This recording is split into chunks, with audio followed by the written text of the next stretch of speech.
Hello guys, welcome back to our channel Pariksha E classes. स्वागत है आप सभी का आपके अपने चैनल परीक्षा ई क्लासेस पर। गाइस, इस वीडियो में हम केबीएस के पीआरटी पेपर का एनालिसिस करने वाले हैं। सेकंड शिफ्ट 24 फेब को जो एग्ज़ाम कंडक्ट हुआ था उसके जितने भी क्वेश्चंस मुझे मिले हैं उन सब का एनालिसिस हम इस वीडियो में करने वाले हैं। तो देखिए, सीडीपी से सबसे पहले आपसे क्वेश्चन यहाँ पर पूछे गए हैं। तो सबसे पहला क्वेश्चन सीडीपी से था। आरटीई एक्ट से 6 से 8 तक के जो क्वेश्चन हैं वो पूछे गए थे।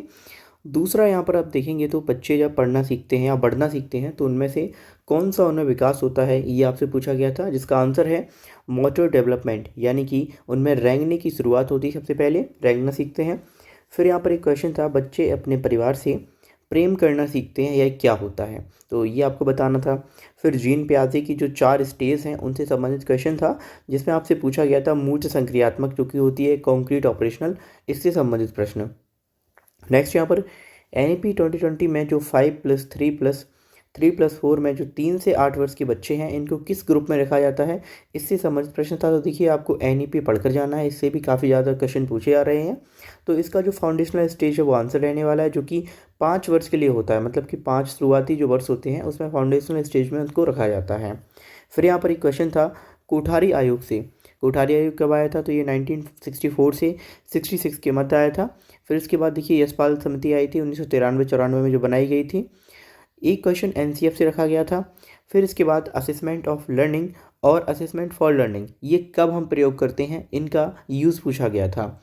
इसके बाद आप यहाँ पर देखेंगे तो जो मोस्ट इंपॉर्टेंट टॉपिक्स हैं अभी जो केवीएस पीआरटी एग्जाम से पूछे आ रहे हैं, उनमें आपका एनईपी 2020, एनसीएफ एंड आरटीई, ये जो 3 टॉपिक हैं इन्हें आप अच्छे से करके जाइए। ये इनसे काफ़ी ज़्यादा क्वेश्चंस पूछे जा रहे हैं।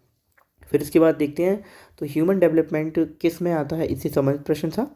विद्यालय की भूमिका डिसेबिलिटी को एड्रेस करने में क्या होनी चाहिए, ये पूछा गया था। एक क्वेश्चन यहाँ पर दिया गया था, ये जो 1-2+3-4+5-6 ये चलता है 151 तक।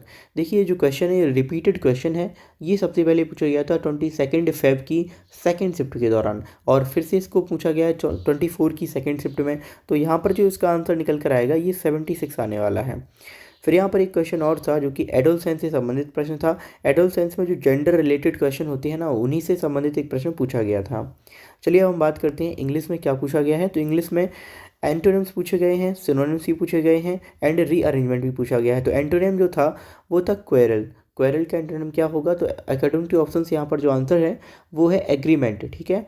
फिर यहाँ पर पूछा गया है कि कैलोसम का सिनोनिम क्या होगा, तो कैलोसम का सिनोनिम होता है कलेक्शन करना। ये आंसर जो है ना, ये ऑप्शंस के अकॉर्डिंग ही है, तो यहाँ पर ये सही होंगे। फिर यहाँ पर एक रीअरेंजमेंट पूछा गया था कॉलिजियम का, इसको रीअरेंज करके लिखा गया था, मैं सही करके लिखना था इसको। ठीक है। अनसीन पैसेज से क्वेश्चंस आए थे, लगभग 3 से 4 क्वेश्चन अनसीन पैसेज के थे, और प्रीपोजिशन इससे संबंधित प्रश्न थे। जो फिक्स्ड प्रोविजंस होती हैं उनसे संबंधित प्रश्न पूछे जा रहे हैं काफ़ी ज़्यादा।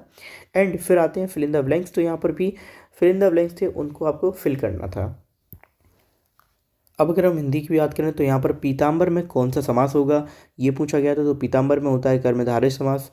चांद तारा के लेखक कौन है, इनके बारे में पूछा गया था। दूसरा, राख की रस्सी, इसके रचयिता कौन है, ये पूछा गया था, जो कि है सुधा विजय। ठीक है। तीसरा यहाँ पर पूछा गया था बहादुर है जो कहानी, उसके लेखक कौन है, तो इसके जो लेखक हैं वो अमरकांत हैं, ये क्वेश्चन भी पूछा गया था। फिर यहाँ पर एक लाइन दी गई थी और पूछा गया था कि ये जो लाइन है ये कहानी है, नाटक है, या फिर उपन्यास है। ठीक है। फिर अगला क्वेश्चन था मत्स्येंद्र संधि। मत्स्येंद्र में कौन सी संधि पाई जाती है, तो यहाँ पर मत्स्येंद्र में गुण संधि थी, और इसका जो संधि विच्छेद होगा कुछ इस तरह से मत्स्य प्लस इंद्र। ठीक है। संगत और असंगत शब्द, इनसे संबंधित प्रश्न पूछे गए थे। आंख का पर्यायवाची पूछा गया था। तो आंख का पर्यायवाची क्या हो सकता है, नयन, नेत्र और लोचन। स्त्रीलिंग और पुल्लिंग शब्द ये पूछे गए थे, लेकिन इनमें मैचिंग थी, यानी 3-4 नाम दिए गए थे और उनमें से पूछा गया था कि कौन सा स्त्रीलिंग है और कौन सा पुल्लिंग है, इसे मैच कीजिए। अगला क्वेश्चन था 10 करोड़ को मिलियन या फिर बिलियन में किस तरह लिखा जाएगा, तो इसका आंसर था 10 crore is equals to 100 million या फिर 0.1 बिलियन। ठीक है। नेक्स्ट यहाँ पर ईवीएस से क्वेश्चन पूछे गए थे। सबसे पहले डियर और लाइन से क्वेश्चन थे जी, आपके संभवतः एनसीईआरटी जो बुक होती है ना उससे पूछे गए थे, ईवीएस की एनसीईआरटी बुक से। डी पोजिशन मिशन, इससे संबंधित प्रश्न था। असम में किस तरह के घर होते हैं, ये पूछा गया था। तो असम में जो बांस से निर्मित घर होते हैं वो पाए जाते हैं।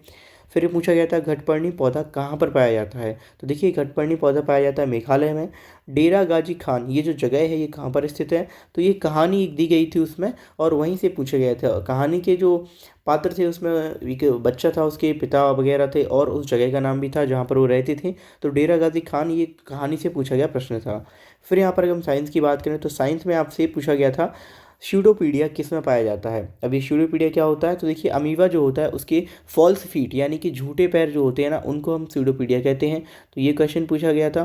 फिर इसके बाद एंटीसेप्टिक क्या होता है। ठीक है, जो 4 ऑप्शन दिए गए थे उनमें से एंटीसेप्टिक पूछा गया था। स्ट्रेप्टोमाइसिन क्रीम जो होती है वो एंटीसेप्टिक का क्रीम का काम करती है। तो यहाँ पर ये सही आंसर था इसका। जीके की बात करें तो जीके में आपसे पूछा गया था बाल साहित्य पुरस्कार 2022 किसे मिला था। देखिए पुरस्कारों से संबंधित काफ़ी ज़्यादा क्वेश्चन पूछे जा रहे हैं। अगेन मेरी चैनल पर वीडियो पड़ा हुआ है प्रमुख पुरस्कारों का, उन्हें देखकर आप इस एग्ज़ाम में जा सकते हैं। देखिए जो बाल साहित्य पुरस्कार 2022 है ये देववार राम सियारी जी को दिया गया था। नेक्स्ट यहाँ पर फंडामेंटल राइट्स जो हैं वो कहाँ से लिए गए हैं, इनसे संबंधित प्रश्न था। ये आपका पॉलिटी का क्वेश्चन हो गया। तो ये अमेरिका से लिए गए थे। आर्टिकल 18 इससे संबंधित प्रश्न था। नेक्स्ट था भारत रत्न से संबंधित प्रश्न, यानी भारत रत्न किसे दिया गया किसे नहीं। तो ये क्वेश्चन पूरा मुझे नहीं मिला है। नेक्स्ट यहाँ पर देखेंगे तो 10,000 में क्या ऐड करें जो 48 से पूरी तरह से व्यवहित हो जाए। तो ये क्वेश्चन आपको बनाना था। फिर अगर कंप्यूटर में देखा जाए तो यहाँ पर पूछा गया था MS वर्ड और इससे 2 प्रश्न रखे गए थे। बाइनरी नंबर से 2 प्रश्न, 1 प्रश्न रखा गया था। स्टोरेज की बात करें तो MB GB TB इस तरह से एक रिलेटेड क्वेश्चन था जिसमें आपको बताना था कि सबसे ज़्यादा जो मेमोरी होती है वो किस में रखी जा सकती है। ठीक है, तो इससे रिगार्डिंग क्वेश्चन था। फिर एप्लीकेशन सॉफ्टवेयर इससे संबंधित भी एक प्रश्न पूछा गया था। अब अगर रीजनिंग की बात करें तो यहाँ पर आपसे वेन डायग्राम पूछा गया था। सिटिंग अरेंजमेंट पूछी गई थी जो सर्किल के फॉर्म में होती है। डायरेक्शन से क्वेश्चन था, कैलेंडर से था एंड कोडिंग एंड डिकोडिंग से क्वेश्चन था। तो गाइज यहाँ पर मैंने जितने भी क्वेश्चन मुझे मिले हैं उन सब का मैंने समराइज़ किया है, उनका एनालिसिस किया है। गाइज वीडियो अच्छा लगे तो प्लीज़ वीडियो को लाइक शेयर और चैनल को सब्सक्राइब जरूर कीजिए। Thank you for watching this video.